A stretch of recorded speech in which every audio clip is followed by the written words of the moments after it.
Shri Gopinath Maran Mohan Jo ki jai, Nityal Pravishtam Vishnupar Ashtatara Shatashishimar Bhakti Vedanta Narayan Goswami Maharaj Shri Gurudev ki jai. Nityal Pravishtam Vishnupar Ashtatara Shatashishimar Bhakti Vedanta Vaman Goswami Maharaj ki jai. Nityal Pravishtam Vishnupar Ashtatara Shatashishimar Bhakti Vedanta Swami Maharaj Shri Prabhupada ki jai. Nityal Pravishta Maha Bhagavat Shri Gokshara Babaji Maharaj ki jai. Nityal Pravishta Shri Satchidananda Bhakti Vinod Ṭhākura ki jai. Nityal Pravishta Vaishnava Sarvabhauma Shri Jagannath Das Babaji Maharaj ki jai. Shri Rupa Gauḍīya Guru Varga ki jai. Shri Rupa Sanatan Bhatta Raghunath Shri Jeev Gopal Padadash Raghunath Shara Goswami Prabhu ki jai. Shri Sarup Damodar Rai Ramanandari Shri Gaur Parshad Vrinda ki jai. नामचय श्रीलहरिदास Thakur की जय। प्रेम से कहो श्री कृष्ण चैतन्य प्रभु नित्यानंद श्री अद्वैत गदाधर शिवासरी गौर भक्त वृंद की जय। श्री क्षेत्र मंडल गौर मंडल व्रज मंडल मथुर वृंदावन धाम की जय। सर्व अभिष्ट विरत गिरिराज महाराज की जय। श्री राधा कुंड श्याम कुंड की जय। श्री यमुना देवी गंगा देवी की जय। श्री तुलसी महारानी वृंद देवी की जय। श्री भक्ति देवी की जय। श्री पूर्णमासी योगमाय की जय। श्री गोपेश्वर महादेव की जय। श्री हरिनाम संकीर्तन की जय। अनंत कोटि वैष्णव वृंद की जय। ग्रंथराज श्रीमद् भागवतम की जय।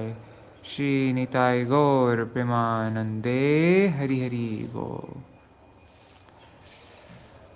ओम ज्ञानतिमिरन्दस्य ज्ञानाञ्जनशलाकया चक्षुरुन्मिलितं येन तस्मै श्रीगुरवे नमः। नमो ॐ विष्णुपदाय राधिकाय प्रियात्मने श्रीमद्भक्तिवेदान्त नारायणेति नामिने। नमो ॐ विष्णुपदाय कृष्णपृष्ठाय भूतले श्रीमते भक्तिवेदान्त स्वामिनिति नामिने। वाञ्छकल्पतरुभ्यश्च कृपा सिन्धुभ्य एव च पतितानां पावनेभ्यो वैष्णवेभ्यो नमो नमः। नमो महावदन्याय कृष्णप्रेमप्रदायते कृष्णाय कृष्णचैतन्य नाम्ने गौरत्विषे नमः। गुरवे गौरचन्द्राय राधिकायै तदालये कृष्णाय कृष्णभक्ताय तद्भक्ताय नमो नमः। यं प्रव्रजन्तमनुपेतमपेतकृत्यं द्वैपायनो विरहकातर आजुहाव पुत्रेति तन्मयतया तरवोऽभिनेदुस्तं सर्वभूतहृदयं मुनिमानतोऽस्मि। नारायणं नमस्कृत्य नरं चैव नरोत्तमं देवीं सरस्वतीं व्यासं ततो जयमुदीरयेत्। शृण्वतं स्वकथा कृष्ण पुण्यश्रवणकीर्तन हृदन्तस्तो ह्यभद्राणि विधुनोति सुहृत्सतम्। नष्टप्रयेष्वभद्रेषु नित्यं भगवतसेवया भगवत्युत्तमश्लोके भक्तिर्भवति नैष्टकी। तवैवास्मि न जीवामि त्वया विना इति विज्ञाय राधे त्वां नायमां चरणान्तिकम्। भक्त्या विहीना अपराधलक्षाय क्षिताष्टकामादितरङ्गमध्ये कृपामयि त्वां शरणं प्रपन्ना वृन्दे नमस्ते चरणारविन्दं। भज श्रीकृष्ण चैतन्य प्रभु नित्यानन्द श्री अद्वैत गदाधर शिवासरि गौर भक्तवृन्द। हरे कृष्णा कृष्ण कृष्ण हरे हरे हरे राम राम राम हरे हरे। हरि बोल। रुक्मिणी दीदी, दंडवत प्रणाम। गंगा माता जी, रोहित राधा कृष्ण प्रभु, and Sudevi didi, Dandavat pranams to all of you. So we're continuing on with chapter 14. I have no idea how far we'll get because I'm starting late today, and but anyways, we'll see how far we get, and then we can finish off the rest of it tomorrow on Nrsimha Chaturdashi. There'll probably just be a little bit more left on the chapter by the time we finish, and then we'll read about the glories of Lord Nrsimhadev and Prahlad Maharaj.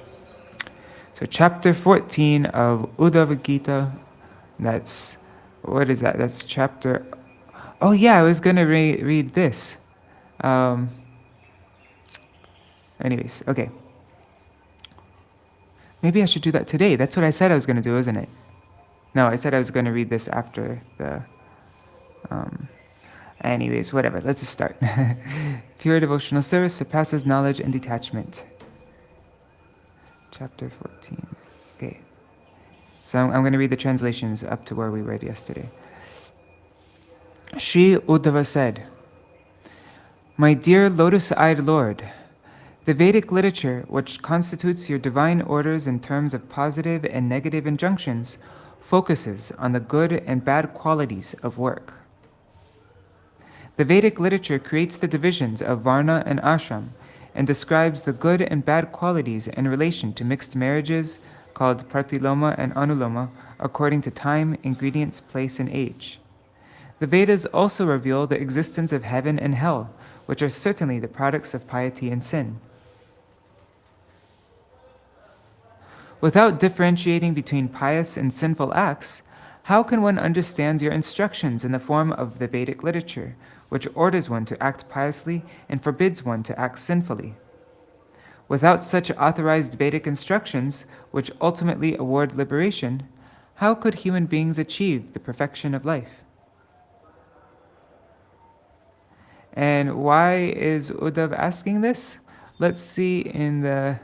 let's go back to the end of the previous chapter. Chapter 13. Let's see, what did Krishna say? Uddhav was mentioning this.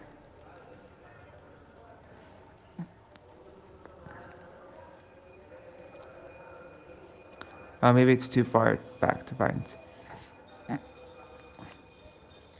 Anyways, basically, Krishna told Uddhav that we must not see difference between, we must not see a difference between pious and impious acts, or sinful acts. We should become, anyways, yeah. Without differentiating between pious and sinful acts, how can one understand your instructions in the form of Vedic literature?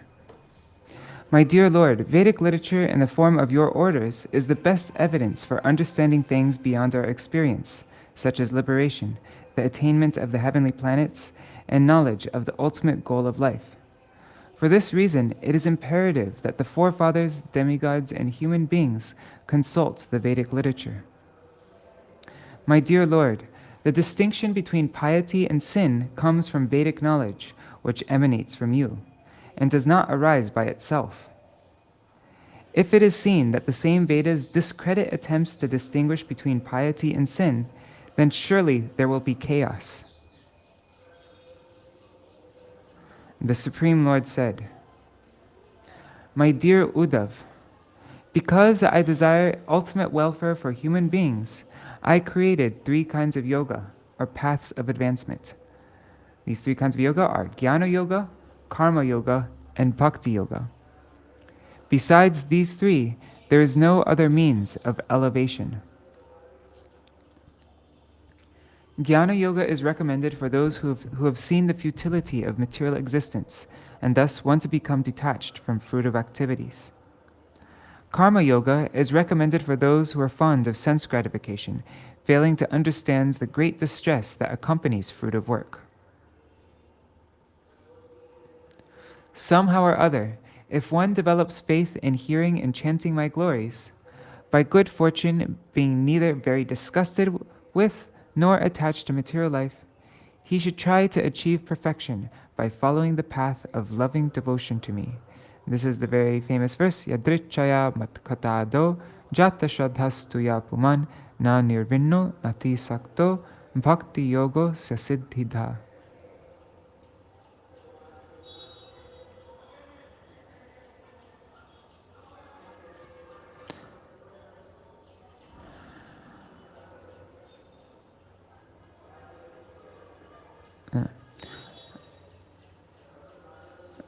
Until one develops detachment from fruitive activities, knowing them to be the source of all miseries, and as long as a taste for hearing and chanting my glories has not awakened, one must act according to the regulative principles prescribed by the Vedic literature.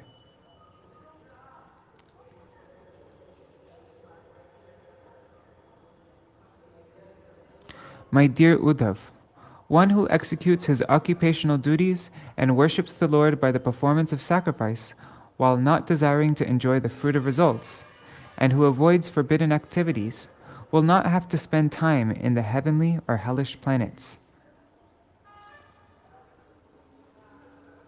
Those who are fixed in their occupational duties, who have renounced sinful activities, and who have become detached from the desire to enjoy the fruit of their labor, even in this life, attain transcendental knowledge, or if fortunate, they attain devotional service unto me. Even more than knowledge, if they're very fortunate, they'll attain devotional service unto me. The inhabitants of both the hellish and heavenly planets pray to be born in the human form of life on earth, which facilitates the cultivation of transcendental knowledge and devotional service, as opposed to hellish or heavenly existence, which does not provide such a facility. So, Śrīla Viśvanātha Cakravartī Ṭhākura says, in the next 6 verses, the Lord glorifies the human form of life, which can award one liberation, as well as loving devotional service. So these are the next 6 verses. And I think this is where we read up to yesterday, right? So, Hare Krishna, Madhavi Didi. Oh, and also Dandavat Pranams Indira Mataji and Raseshwari Mataji whenever they end up watching this.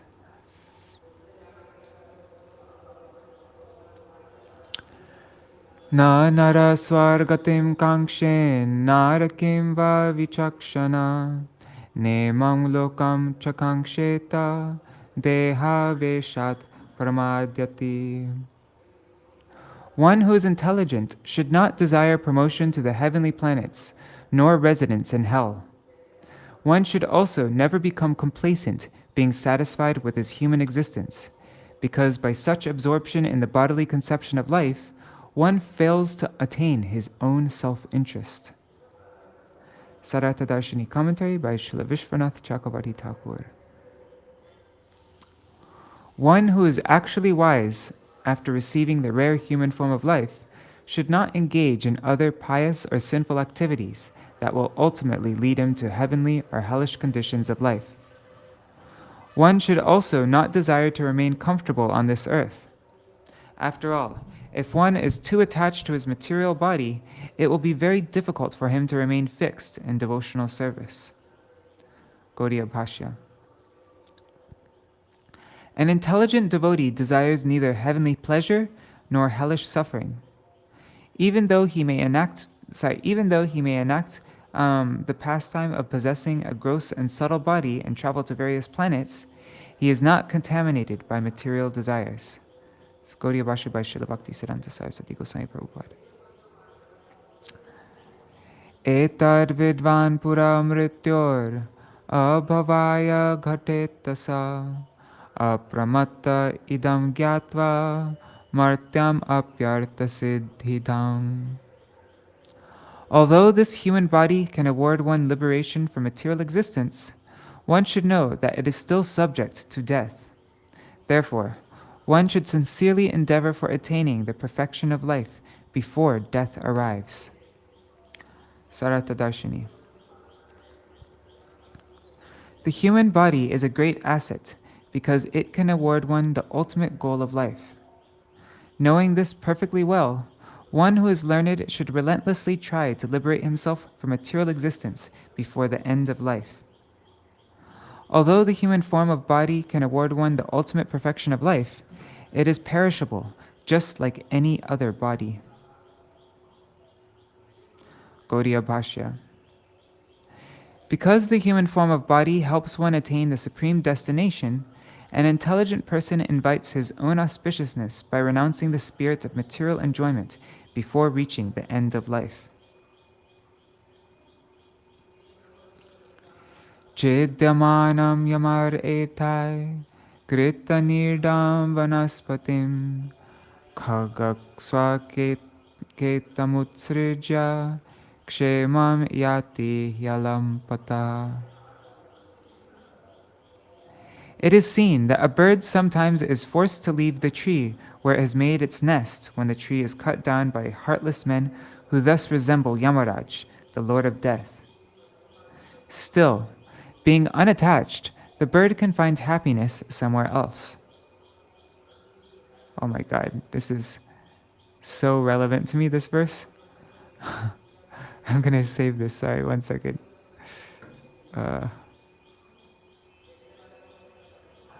Anyways.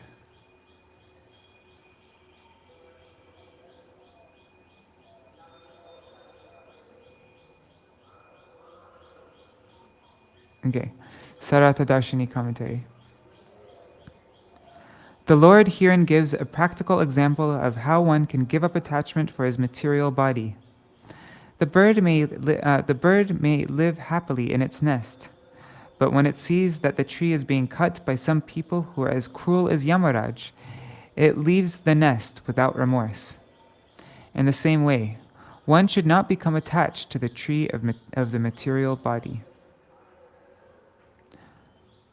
Ahoratraishchidyamanam budvayor bhayavepato mukta sangha parang budva niriha upashamyati. Realizing that one's duration of life is also being cut down by each passing day and night, one should become detached and very afraid of material existence. By endeavoring to realize the Supreme Personality of Godhead, one will achieve perfect peace. Sārārtha-darśinī. Knowing that the days and nights are taking away his duration of life, a sober person acts in such a way that he ultimately obtains peace and eternal residence in the Lord's abode. Gauḍīya Bhāṣya. An intelligent devotee of the Lord realizes that his duration of life is decreasing with each passing of the day and night, and thus he acts for his own welfare by giving up attachments to the objects of the senses. Just as a bird may leave its nest and go to another tree without attachment, a devotee can live anywhere, knowing that there is no permanent residence within the material world.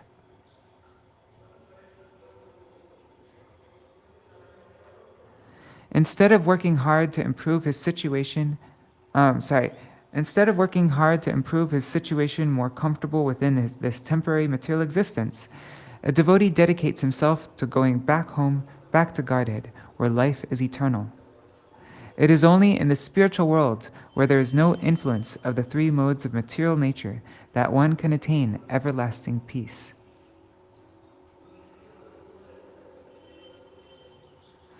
I need this purport.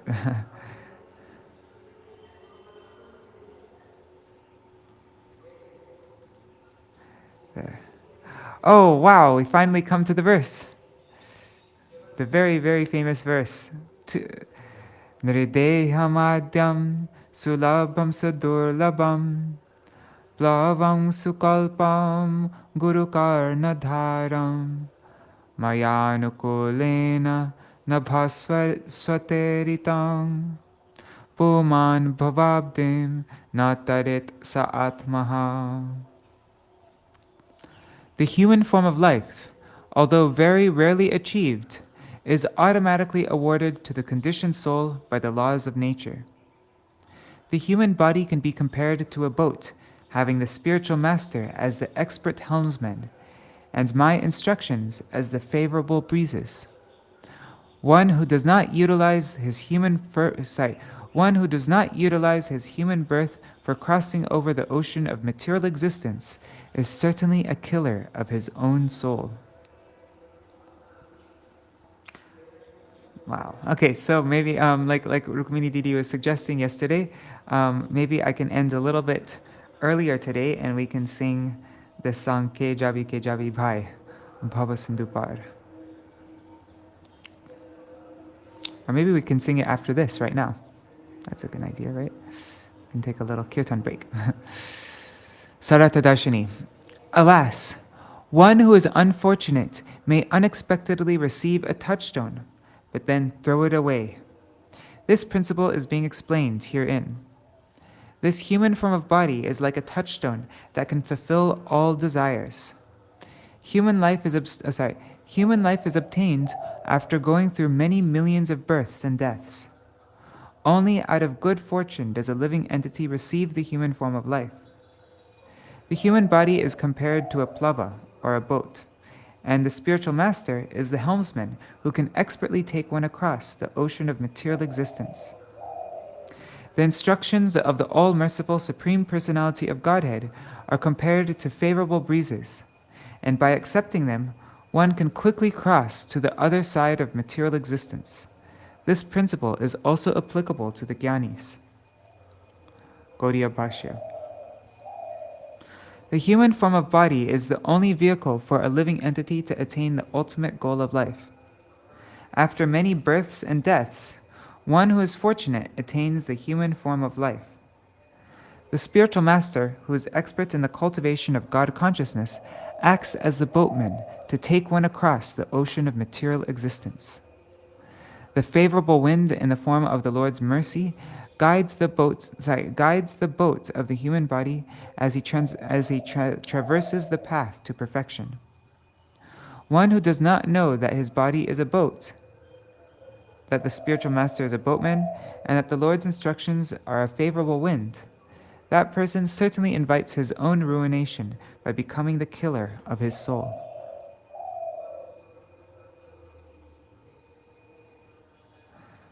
What do you think? Should we read it now or at the end? So let me see if there's any comments here.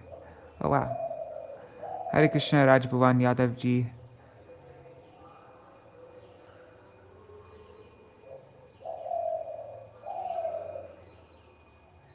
I remember that Badger Festival, 2007. That was the last year I was in Badger.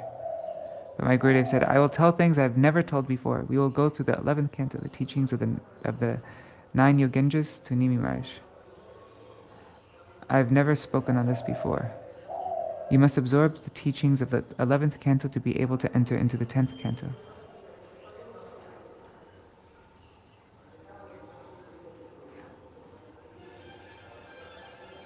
Okay, Rohit Radhakrishnaji, that's a very good question. Oh, if this is the case, my Gurudev said, then why are the teachings given after the 10th canto? The answer is because you must know the goal first, and then you can do the proper sadhana. Nice. Thank you for sharing that, Rohit Radhakrishnaji. That's really helpful, important. Yes, should we do the kirtan now that we finish this verse?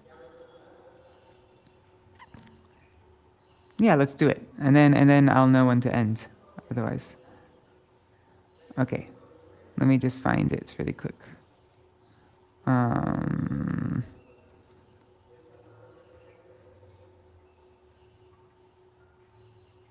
Where is it? There. Okay, I'm just getting my mridanga. Wait. Okay.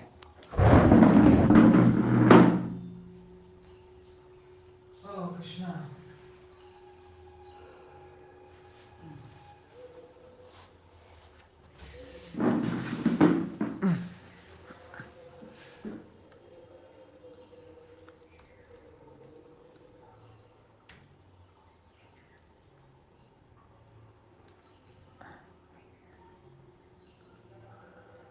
There it is. Okay, so we can just sing it now, and then we'll continue on. So this is by Lochan Ṭhākura. He says, who will go Who will go, O brothers? Who will cross the ocean of material existence?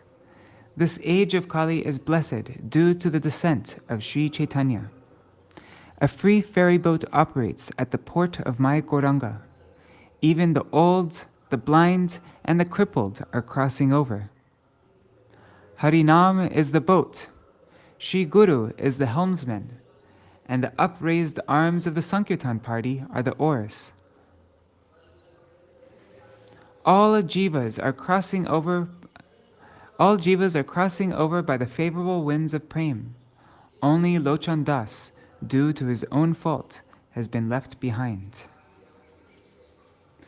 So in Lochan Das Thakur is saying that prem is the favorable winds. And in here it was the Lord's instructions, right? Let's just see. The human form of life, although very rarely achieved, is automatically awarded to the conditioned soul by the laws of nature. The human body can be compared to a boat. And in this song, the Harinam is the boat, right? And the spiritual master is the expert helmsman. And my instructions are the favorable breezes. One who does not utilize his human birth for crossing over the ocean of material existence is certainly a killer of his own soul. Okay. I'm just going to sing it once, not lead and response, so we can sing it together. Ke jabi re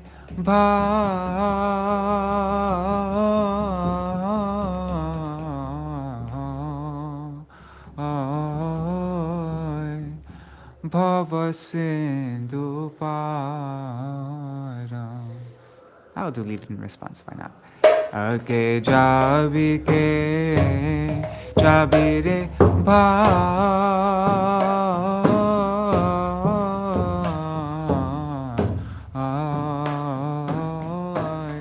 Bhava Sindhu Param. Dhanya Kali Juge Rache Dhanya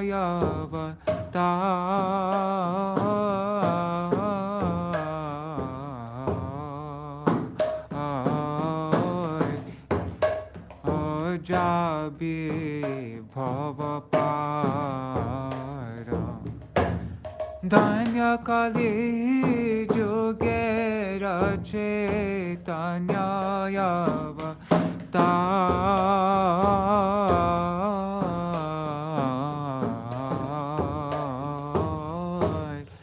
Jabi Bhava Para Tora ke Jabi re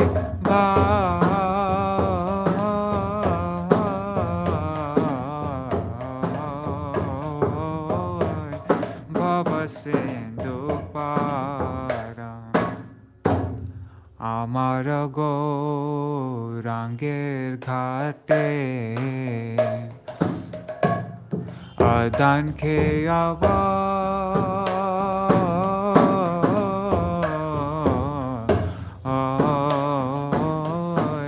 Adan ke Jarayanda Yaturaya Vadipara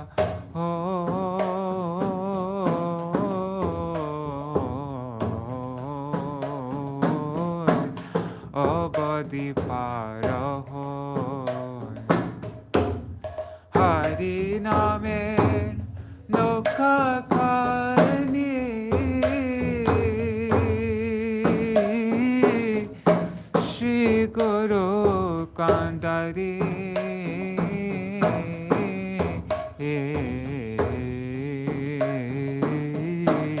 Shri Guru Kandari Hari Namer Nokha Karni Shri Guru Kandari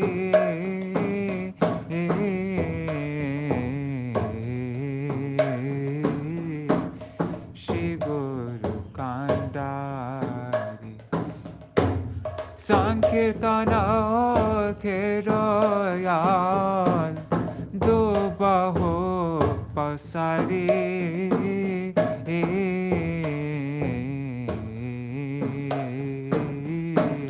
Dubaho Pasari Tora ke jabi re bhai bhava sindhu par Tora ke jabi re bhai bhava sindhu par Saba jiva hoila par premera batase aji premera batase Saba jiva hoila par premera batase aji premera batase Poriya rahila lochan Poriya rahila lochan Apanar doshe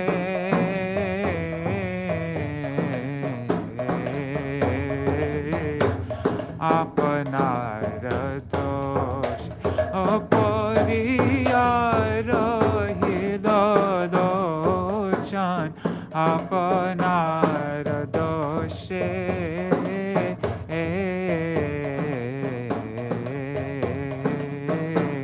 Apanar dosh Tora ke jabi re bhai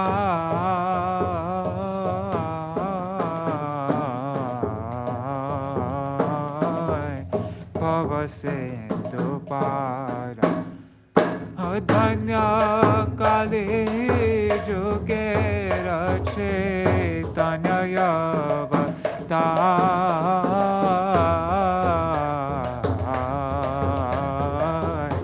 jabi bhava para Dhanya kale juge rache tanya yavatar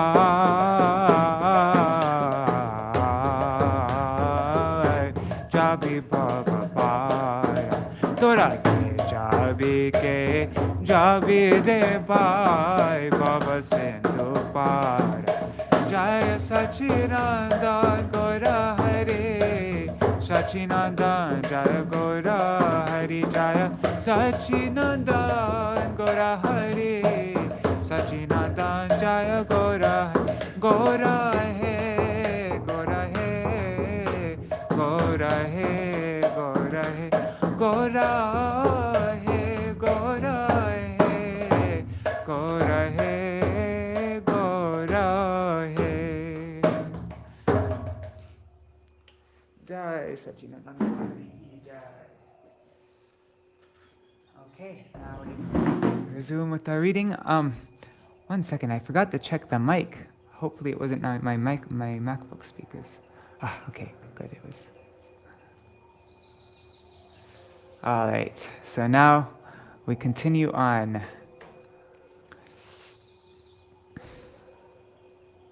So Krishna says, once again, a third time I'm reading it, the human form of life, although very rarely achieved, is automatically awarded to the conditioned soul by the laws of nature. The human body can be compared to a boat, having the spiritual master as the expert helmsman, and my instructions as the favorable breezes. One who does not utilize his human birth for crossing over the ocean of material existence is certainly a killer of his own soul. Now, text 18. Yadarambeshu nirvino virakta samyatendriya abhyasenatmano yogi dharayed achalang mana.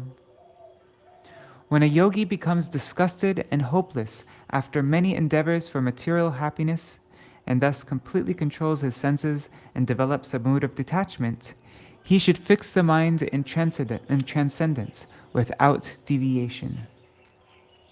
Sārārtha-darśinī commentary. After glorifying the human form of body, which awards one's real self-interest, the Lord next describes the nature of a person who is qualified to cultivate dhyan, and this ends the following verses.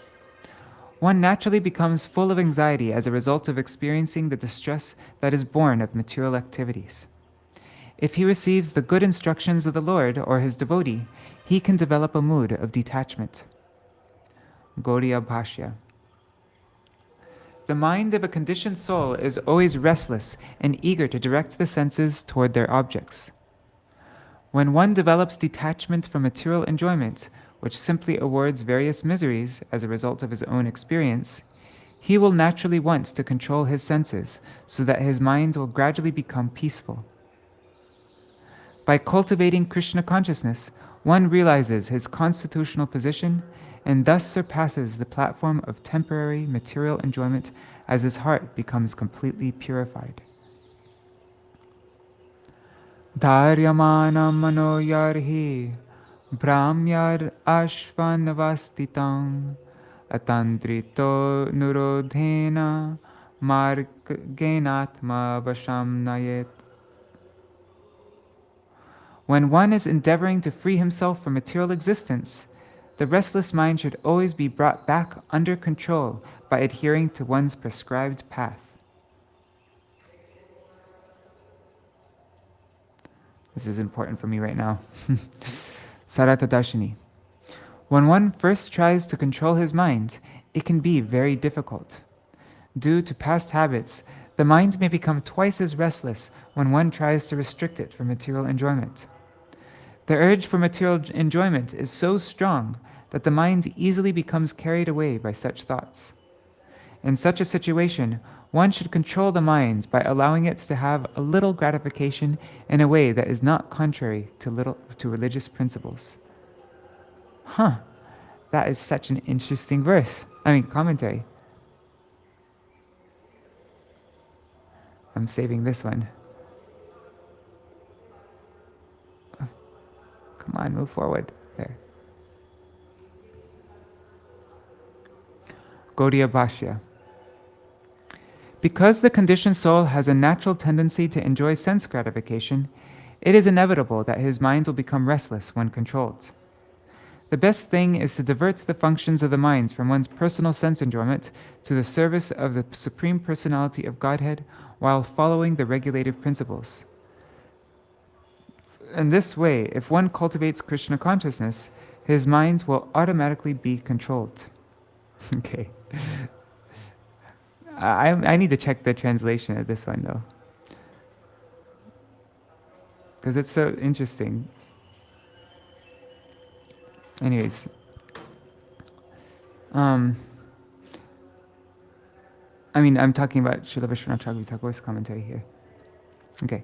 Manogatim na visrijej jita prano jitendriya sattva sampannaya buddhya mana atma vasham nayet.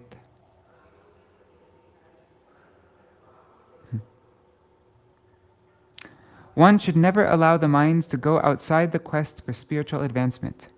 One should control the minds by engaging the senses and life air in activities of goodness, as directed by one's good intelligence. Sārārtha-darśinī. Although the tendency of the mind is to wander here and there, one must always bring it back to the practice of self-realization by means of one's steady intelligence.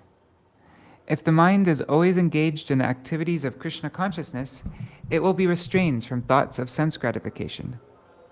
The mind is naturally attached to the objects of the senses.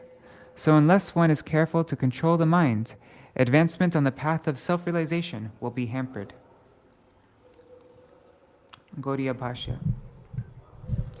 Even after temporarily controlling the urges of the mind, those whose senses are not under control can easily fall down from the path of self-realization. For this reason, the mind and senses should always be engaged in the service of the all-auspicious Supreme Lord. When one comes to the platform of self-realization, the restless mind will no longer create obstacles, but help one. The mind is material, and so it always hankers after the objects of the senses, and is averse to the real self-interest of the spirit soul. There is no possibility of achieving self-realization without controlling the restless mind. Esha vai paramo yogo, manasa sangraha smrita, hridaya gyataman vichan, damyasye varvato muhu. One who is expert in training wild horses will first allow a horse some freedom. Then, by pulling the reins, he will gradually control the horse. Similarly, one cannot immediately bring the mind under complete control. It must be gradually trained so that it eventually sticks to the path of yoga. Sārārtha-darśinī. Sri Krishna is herein citing the example of training a horse to show how one must check the urges of the mind. One must sometimes fulfill the demands of the mind in order to control it completely. To control the mind is the main purpose of the yoga system. One who wants to control his senses should study this example given by Lord Krishna. A horseman, although wanting to gain full control of the horse, will in the beginning let the horse have his way for a short while. Even while doing so, he continues to hold the rope and never allows it to run completely wild. Interesting.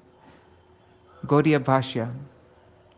If the mind, which runs towards material enjoyment like a horse, comes to know that its goal is a supreme absolute truth, its functions can be properly utilized. When the consideration of worshipping Lord Hari gradually awakens in the mind, it automatically becomes controlled. Simply by engaging the functions of the mind in the service of the eternal object, a living entity attains auspiciousness. Therefore, in order to control the mind, one should follow the path of yukta vairagya rather than that of falgu vairagya. Sankhena sarvabhavanam pratilomanulomata bhavapyayav anudhyayen manoyavat prasiddhati.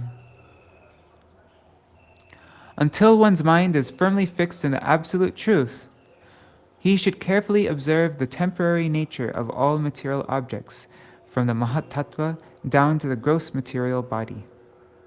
One should observe the progressive functions of creation and the regressive functions of annihilation. Sārārtha-darśinī. Here it is being explained how one can fix up his flickering mind. While engaging in Sankhya Yoga, or the analytical study of the material world, one carefully considers the varieties of creation through progressive functions and annihilation. One carefully considers the varieties of creation through progressive functions and annihilation through regressive functions, until the mind becomes detached.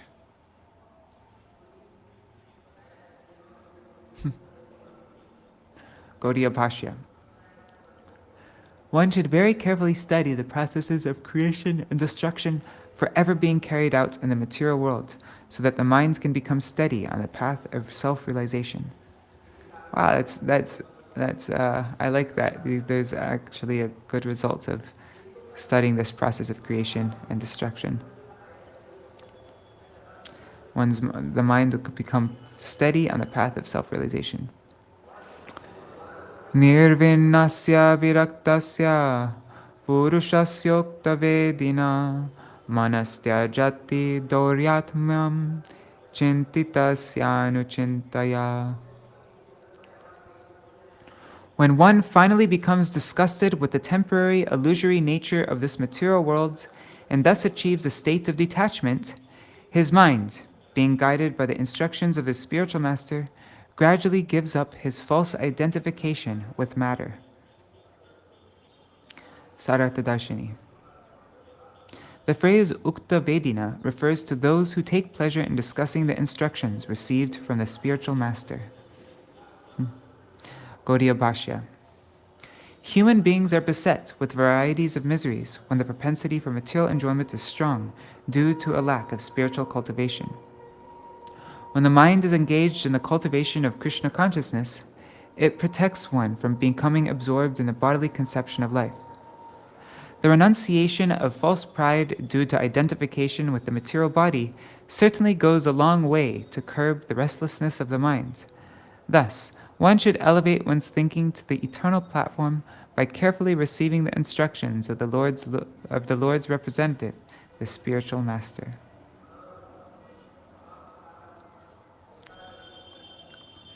Yamadibir yoga patar anvikshikya chavidyaya mamarchopasana bhirva nanyar yogam smaren mana. Oh, we made it to 60% through the book. The mind can be fixed on the Supreme Personality of Godhead by following the path of yoga, beginning with yama, through logic and reasoning under the guidance of a spiritual master, or by worshipping me and meditating upon me. There are no other means than these. So what are the only means that the mind can be fixed on the Supreme Personality of Godhead? That's by following the path of yoga, through logic and reasoning under the guidance of a spiritual master, or by worshipping me and meditating upon me. Interesting. Sārārtha-darśinī. Oh, let me just check the comments. I haven't checked that in a while. Okay. Sārārtha-darśinī. Through reasoning and argument, one should come to the correct conclusion and thus engage oneself in worshipping the Lord. The word va indicates... Sorry about that. The word va indicates that one who is engaged in the worship of the personality of Godhead need not trouble himself with the disciplinary procedures of yoga, nor with the grueling intricacies of Vedic studies and logic. This is the opinion of Sri Swami.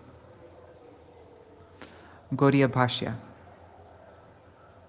One should curb his thirst for enjoying the objects of the senses by observing sacred vows.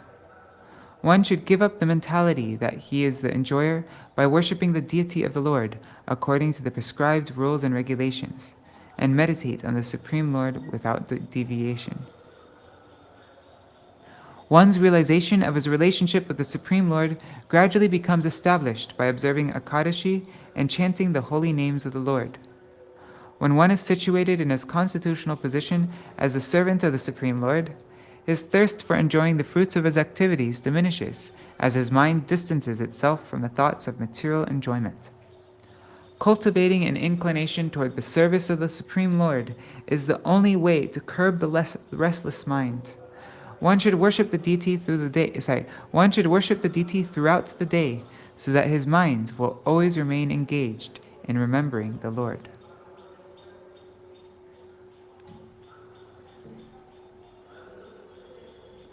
Yadi koryat pramadena yogi karma vikarhitam yogenaiva dahed angha nanyat tatrav kadachana.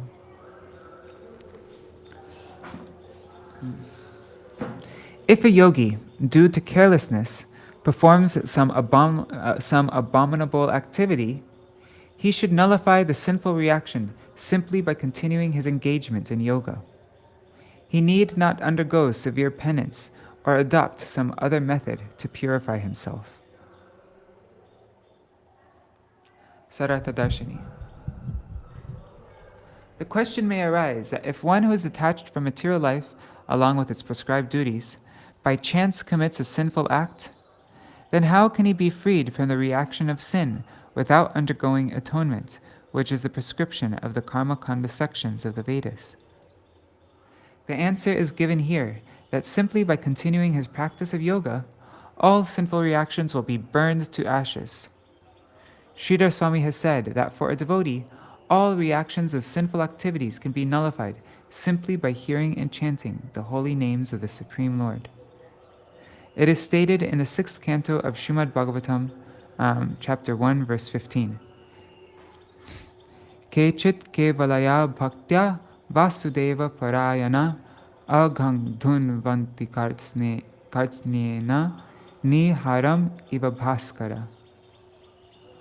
Only a rare person who has adopted complete unalloyed devotional service to Krishna can uproot the weeds of sinful actions with no possibility that they will revive. He can do this simply by discharging devotional service, just as the sun can immediately dissipate fog by its rays.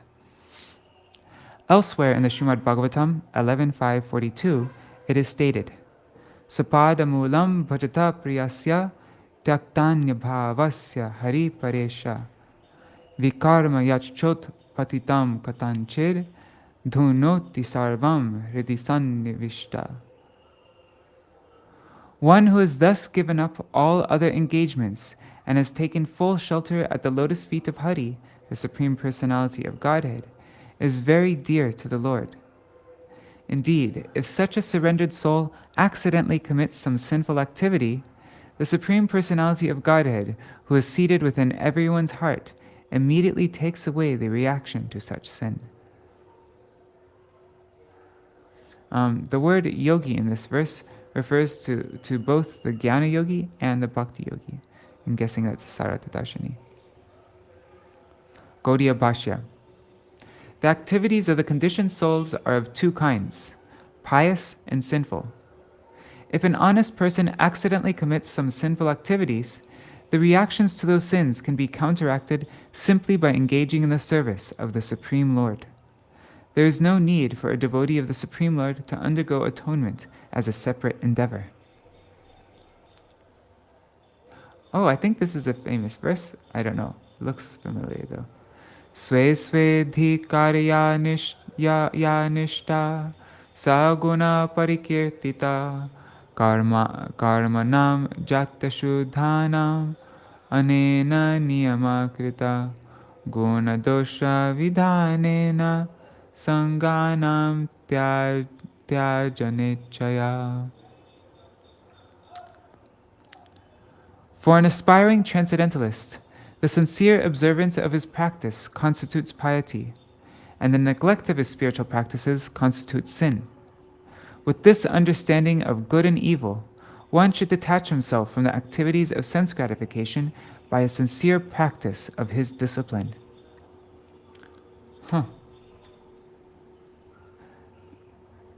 Ṭhākura. How can a yogi be relieved of all sinful reactions simply by continuing his practice of yoga with no necessity for performing any other atonement? In this verse, Sri Krishna explains the actual standard of piety. A yogi who steadfastly executes his yoga practice while remaining aloof from the duties prescribed under the jurisdiction of karma kanda is actually pious, and one who gives up such practice is actually sinful. Okay, so finally we get the real definition of what is pious and what is sinful. It is widely declared in the scriptures that jnana and bhakti are competent to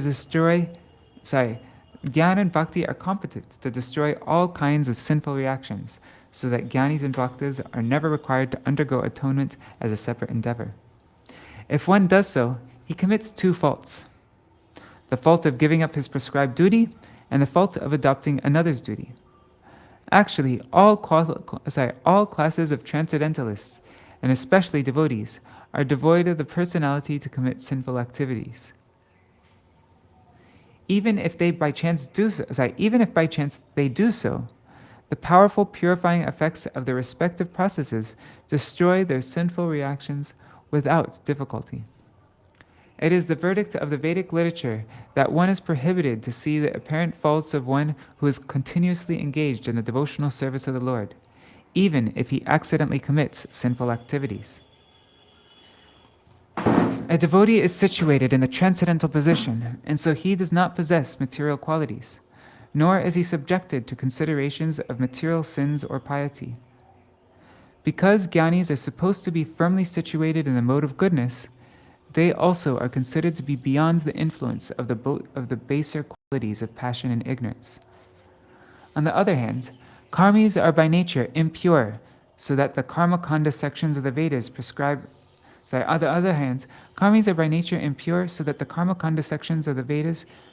rules and regulations for their guidance and purification. Fruitive workers are attached to their homes and material bodies, and thus have performed countless sinful activities, beginning from their birth. For this reason, the Vedas instruct fruitive workers to continue acting with material attachment, but in a way that will gradually elevate them to the mode of goodness. This will be more elaborately described in the next chapter. Gauḍīya Bhāṣya. The living entity must execute his duties according to his position under the three modes of material nature. When one engages in an occupation other than that which is prescribed for him, this creates a discrepancy. The performance of prescribed duties and the avoidance of forbidden acts enables attached materialists to gradually become detached from the spirit of enjoying the fruit of their labor. As soon as one performs forbidden or sinful acts, distressful conditions are created. Just to free the conditioned soul from his distressful condition of life, the scriptures prescribe rules and regulations to guide his behavior. As long as one fails to awaken his loving devotional service to the Supreme Lord, he will continue to desire the four objectives of human life, placing him under the control of the Vedic rules and regulations.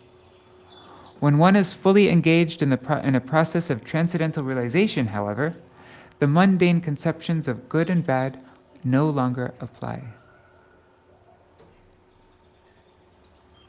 All right, so we will continue. Oh, this is also, isn't this a famous verse also? Jata Shada Matkatasu Nirvina Sarp Karmasu Veda Dukat. I don't know. I think so, yeah, it is. Yes, this one also. Tato bhajet tamam prita shadhalur dridhanishchaya jushamanashchatan kaman duko darkangshchakar hayan. So we will begin with that.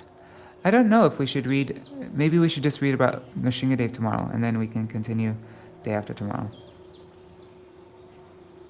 And these are two very important verses. This is a great chapter.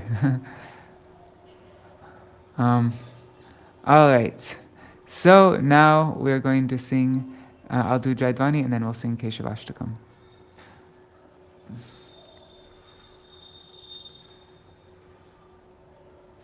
Jai Shishi Guru Garanga Gandhar Vikagiri Shishi Radha Vinod Bihari Ju Ki Jai Shri Govinda Gopinath Maran Mohan Ju Ki Jai Nittil Pravishtam Vishnupar Rashata Rashata Shishmar Bhaktivedanta Narayan Gosvāmī Maharaj Śrīla Gurudeva Ki Jai Nittil Pravishtam Vishnupar Rashata Rashata Shishmar Bhaktivedanta Vaman Gosvāmī Maharaj Ki Jai Nittil Pravishtam Vishnupar Rashata Rashata Shishmar Bhaktivedanta Swami Maharaj Śrīla Prabhupāda Ki Jai Nittil Pravishtam Vishnupar Rashata Rashata Shishmar Bhakti Pragyan Keshav Gosvāmī Maharaj Ki Jai Nittil Pravishtam Vishnupar Rashata Rashata Shishmar Bhaktisiddhānta Sarasvatī Gosvāmī Prabhupāda Ki Jai Nittil Pravishta Maha Bhagavat Śrīla Goraksharas Babaji Maharaj Ki Jai Nittil Pravishta Śrīla Satchidananda Bhakti Vinod Ṭhākura Ki Jai Nittil Pravishta Vaishnava Sarvabhauma Śrīla Jagannath Das Babaji Maharaj Ki Jai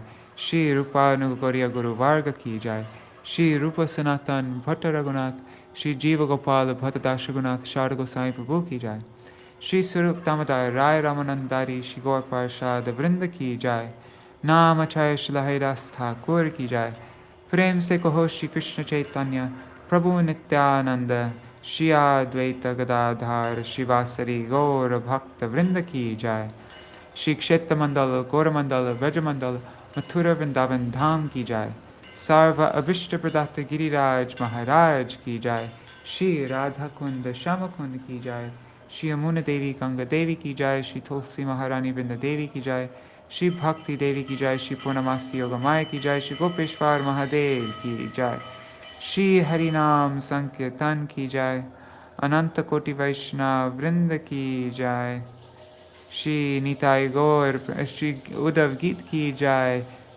Grantaraj Srimad Bhagavatam Ki Jai Śrīla Viśvanātha Cakravartī Ṭhākura Sārārtha-darśinī Vritti Ki Jai Śrīla Bhaktisiddhānta Sarasvatī Gosvāmī Prabhupāda Gauḍīya Bhāṣya Ki Jai Ananta Koti Vaishnava Vrinda Ki Jai Samagata Gaur Bhakta Vrinda Ki Jai Shri Nitai Gaur Premanande Hari Hari Bo.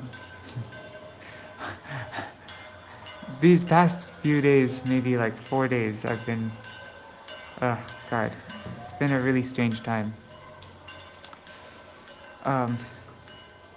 Yeah, anyways, let's sing, what is it? The Keshava Ashtakam? Oh wait, I didn't offer, did I have? Vrindaya Tulsi Devaya Priyaya Keshava Ashtakam Krishna Bhakti Padadevi Sattavakaya Namo Namaha Vancha Kalpatarubhyashta Kripa Sindhu Bheva Cha Patitanam pavanebhyo Vaishnavebhyo namo namaha. Yeah, sorry guys, some drama happened in the mat a few days ago, and it's been really messing everything up with me, and so I've been really out of it these days.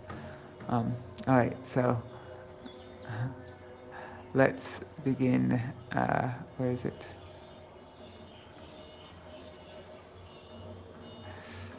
Okay. Just getting on the Dhamma.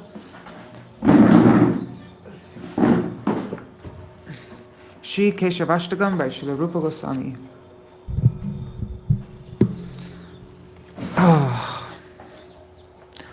Nava Priyaka Manjari Rachita Karna Pura Shriyam Venedratara Malati Kalita Shekareno Jvalam Daroj Vasita Yutika Kratita Valgovai Kakshakam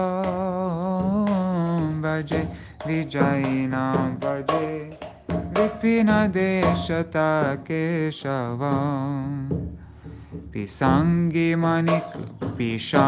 Manikastani Pranata Shringi Pinge Kshane Mridanga Mukhi Dhumale Shabali Hangshi Vangshi Priye Iti Sasurabhikulam Taralamavayantam Muda Vraje Vijainam Bhaje Vipina Deshata Keshavam Ghana Pranayame Duran Madhura Narma Goshti Kala Vilasan Milayan Milad Vivida Vesha Vidotina Sakina Kila Saraya Patishuha Sayantam Gira Vraje Vijainam Bhaje Vipina Deshata Keshavam Shamambu Kanikavali Vidaravilida Gandantaram Samuragiri Dhatuvi Likita Charupantram Kuram Udancharali Mandali Duti Vidam Vivakralaka Vraje Vijainam Bhaje Vipina Deshata Keshavam Nibaddha Navatarnaka Valivilo Kanot Kantaya Natat Kuraputan Chalar Alugobhir Bhuvam Bindatin Kalena Davala Khatam Lagu Nirvartayantam Puro Vraje Vijainam Bhaje Vipina Deshata Keshavam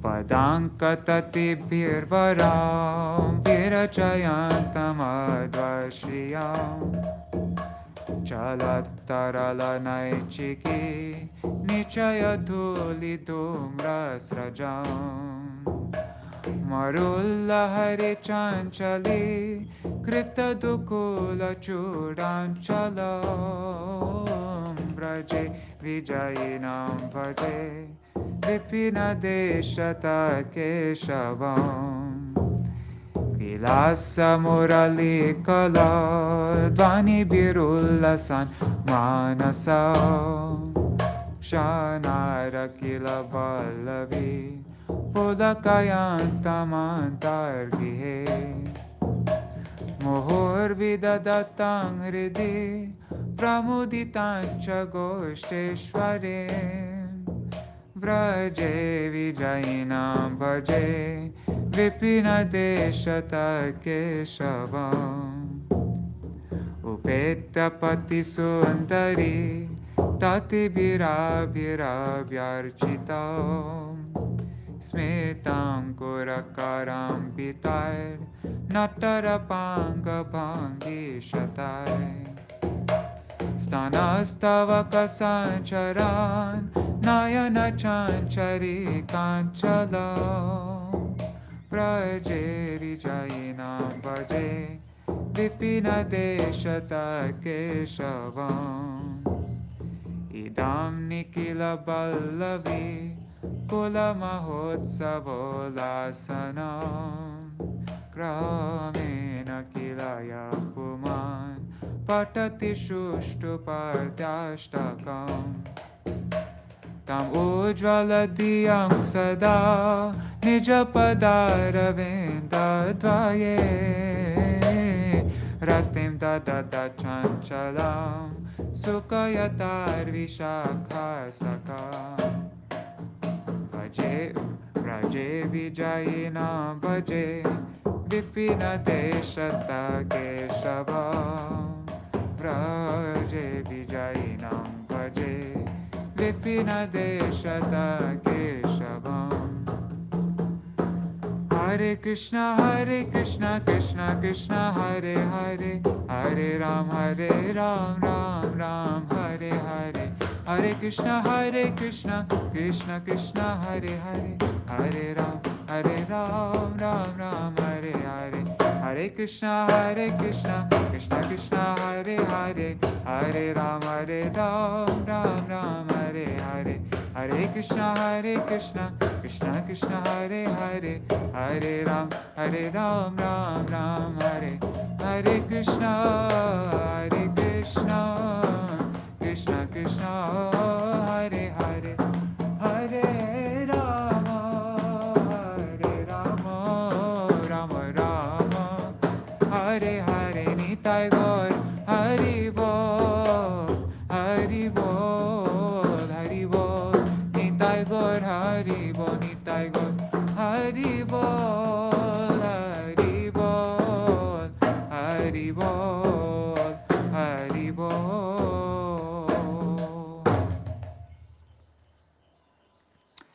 Jai Shri Sachinandan Gaur Hari Ki Jai, Shri Radha Vinod Bihari Ju Ki Jai, Srila Gurudev Ki Jai, Srila Param Gurudev Ki Jai, Srila Prabhupada Ki Jai, Shri Rupanu Koriya Guru Varga Ki Jai, Hari Nam Sankirtan Ki Jai, Shri Giriraj Maharaj Ki Jai, Tulsi Maharani Vrinda Devi Ki Jai, Ananta Koti Vaishnava Vrinda Ki Jai, Shri Nitai Gaur Premanande Hari Hari Bol. Alright, so I'll see you all. Hare Krishna, Rohit, Radha Krishna Ji, Rukmini Didi, everybody else there who's there. So I'll see you all tomorrow for Nrsimha Dev. We'll do a special reading. If anybody has any suggestions of what I should read, please let me know. I haven't chosen anything yet. So maybe I'll find a class for my Gurudev. Maybe if there's something by Srila Bhakti Vallabha Tirtha Goswami Maharaj, that Dashavatar book. I don't know. I'm open to all suggestions. Hari Bol, everybody. Dandavat Pranams.